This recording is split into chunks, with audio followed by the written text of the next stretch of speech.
A theoretical framework is one of the most important sections of your research proposal. This is where you show how your research question ties to existing theories and concepts. And you also show how you're going to build the solid foundation for your study. In this video, I'm going to show you how to choose the correct theories to use for your research, how to frame them, and how to justify why you have chosen that theory.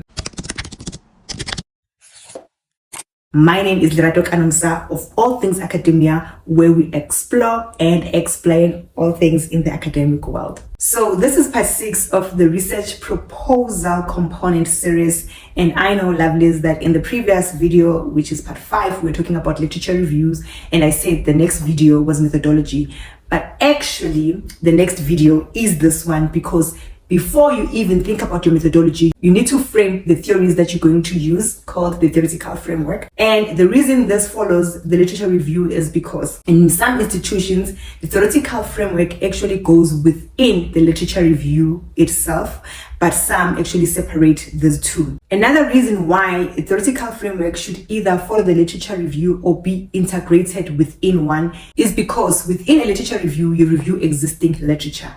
And in a theoretical framework, you use existing theory as a foundation of your study. The difference is, for those who separate these two, you do review some of the theories that you're going to use in your study within the literature review. However, in the theoretical framework section, you are not doing a review, but you are doing a descriptive of the stories and show how you're going to use them in your study, which is an application of those theories. Then you justify why you are using those theories and why you chose the particular theory over other theories, which is called the justification. In the example that I'm going to use, we are going to separate these two. As you see, we've talked about the literature review in part 5, and now we are moving on to discuss the theoretical framework in depth. And the reason why this comes before the methodology section is because the theory that you choose in the theoretical framework actually informs your methodology. So this is why it's important to get the section done first so that it aligns perfectly with your methodology, which will be part 7. So be sure to subscribe and hit the notification bell so that you are notified when I do drop the video about the methodology and other videos that will follow that, which are key components of your research proposal. The purpose of the theoretical framework is to help you connect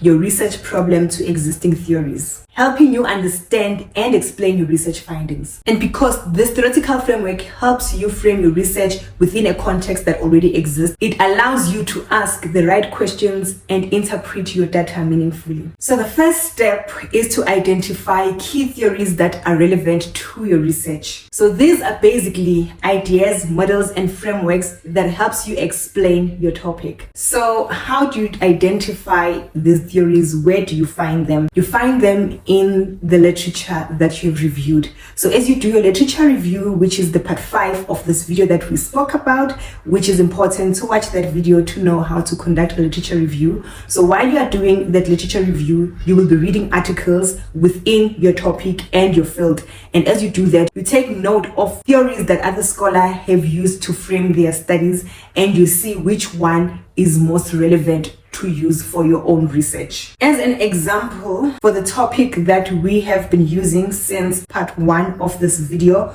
which is about finding the research topic, our topic is about exploring the perceptions of first-year university students about online academic coaching. So for that kind of research, we might use constructivist learning theory to explain how students build knowledge through personal experiences. A quick tip here: you do not need to include every theory that has been written or that exists out there.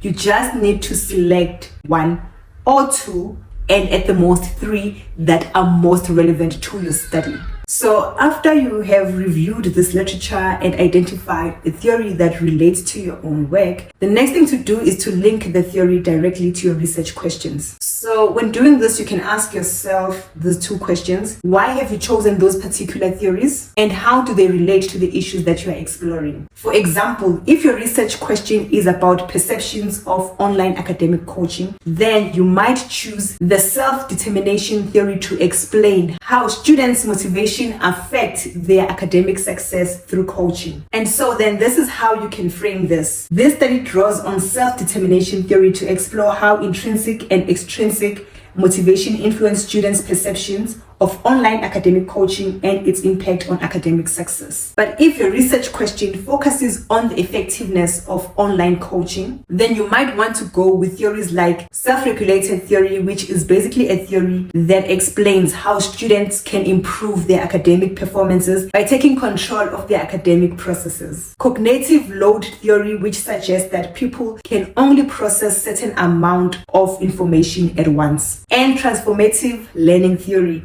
which focuses on how learners change their perspectives and improve on their abilities through guided learning experiences. So lovelies, once you have identified the main theories that you're going to use for your study, it is now time to discuss the relevant concepts within those theories. As an example, in the case of self-determination theory, key concepts such as autonomy, competence, relatedness can be used to understand how students feel about their academic coaching experiences. In self-regulated learning, concepts like goal setting, self-monitoring, and reflection are directly linked to how students can improve their academic success. In cognitive load theory, the concept of minimizing cognitive overload explains why students might perform better with guidance through online coaching. So a quick tip here, lovelies, is to make sure that these concepts are clearly defined and that they relate directly to your research questions. And now comes the fun part. You need to justify why you have chosen these theories and these concepts for your study and why are they the best fit for your research. For self-determination theory, you can explain that this theory is a fitting choice for this study because it provides a framework to understand motivations, which is crucial when studying perceptions of online academic coaching. And if you are focusing on effectiveness, you can justify that self-regulated learning and cognitive load theory are ideal because they focus on how students learn and manage their academic tasks, both of which are directly enhanced by the structured support provided by online academic coaching. And another tip here is to not just summarize your theory, but explain why it helps answer your research question and what makes it relevant to your topic. The next step is often overlooked, but it is so important. Here you need to show gaps within the literature that are directly related to your theories and explain how your research will fill those gaps. So for example, you can write, while previous studies have explored effectiveness of academic coaching, few have examined the role of motivations and how it influences perceptions of online coaching. This study will contribute to filling the gap by applying self-determination theory to the online academic coaching context. And if the study was focusing on effectiveness, this is how we would have framed this portion. While previous studies have explored the role of face-to-face coaching in improving academic performance, you have investigated the specific impact of online academic coaching on academic success, especially in South African universities. So by identifying the gap, you are not only justifying the theoretical framework, but you are also highlighting why your study is necessary. So finally, the last step that we briefly mentioned in the beginning of the video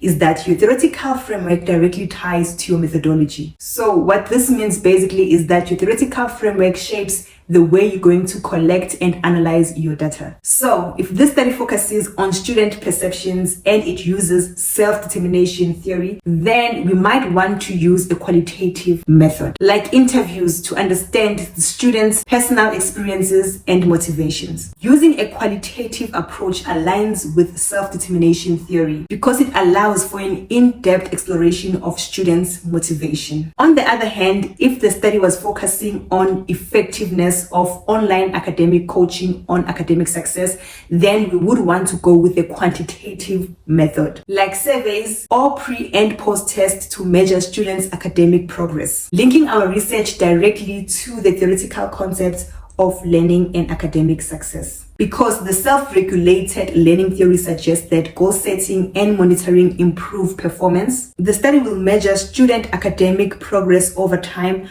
by comparing pre and post academic coaching scores. And that's how you write a theoretical framework. It's all about identifying theories, linking them to your research questions, discussing key concepts, justifying your choices, and highlighting gaps in the existing research. And once you've connected these theories to your methodology, you will have a solid foundation going to guide your research from start to finish. All that is left now is your methodology section. So click on the video that is appearing on your screen right now, because that is the video that is going to show you how to write your methodology section for your research proposal, as I project to you love and grace in a way of 2 Corinthians 13 verse 14. What are you waiting for?